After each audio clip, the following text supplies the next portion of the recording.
10, 9, 8, 7, 6, 5, 4, 3, 2, 1. Pengertian sel dan struktur-strukturnya.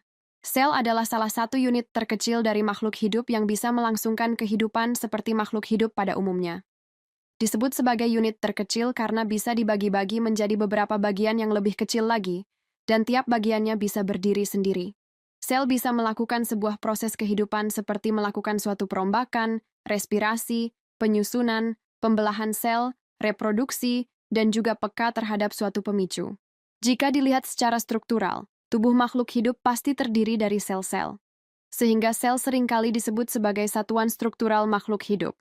Tubuh dari makhluk hidup bisa melaksanakan kehidupan apabila sel-sel yang tersusun di dalamnya bisa berfungsi dengan baik.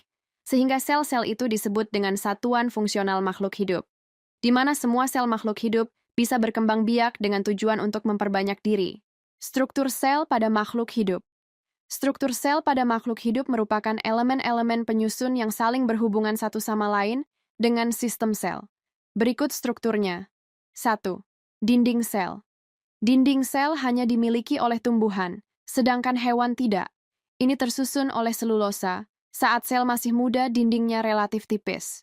Sel akan mengalami penambahan zat lignin ketika dewasa, sehingga dinding sel menjadi kuat dan tebal. Dinding sel berfungsi melindungi dan memberi bentuk sel. 2. Inti sel. Inti sel atau nukleus biasanya berada di tengah-tengah sel berbentuk oval. Di dalamnya terdapat benang kromosom yaitu pembawa sifat dari DNA dan RNA. Nukleus tersusun atas air, protein, dan mineral. Fungsi inti sel sebagai pusat pengatur kegiatan sel. 3. Membran sel. Masih mengenai jenis dan struktur sel pada makhluk hidup. Berikutnya ada membran sel atau membran plasma, yang bertugas mengatur keluar masuknya zat ke dalam sel. Pada tumbuhan, membran sel berfungsi memperkokoh sel, melindungi sel supaya tidak pecah, dan menjadi tempat berpindahnya air serta mineral. 4. Mitokondria.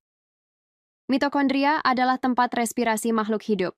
Bentuknya silinder dan diselubungi dua membran, yaitu membran luar dan dalam.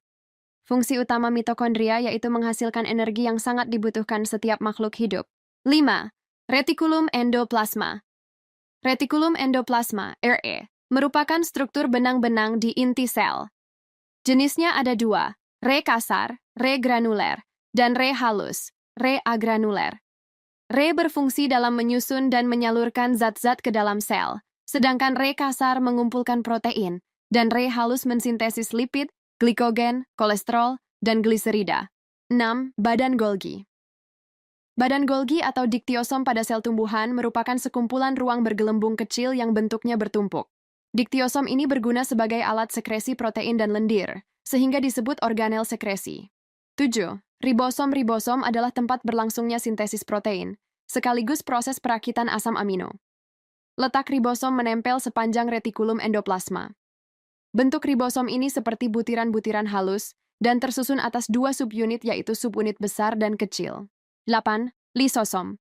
Lisosom adalah kantung kecil dengan membran tunggal yang mengandung enzim pencernaan. Fungsi utama lisosom yaitu mencerna bagian-bagian sel rusak atau zat asing yang masuk ke dalam sel. 9. Plastida terdiri dari 3 jenis yakni kloroplas, kromoplas, dan leukoplas. Di dalam plastida mengandung klorofil atau pigmen hijau. Setiap jenis plastida mempunyai fungsi berbeda-beda. 10. Sentrosom merupakan organel yang hanya ada pada hewan dan bentuknya menyerupai bintang. Tugas utama sentrosom yaitu melakukan pembelahan sel, bisa itu pembelahan secara mitosis atau metosis,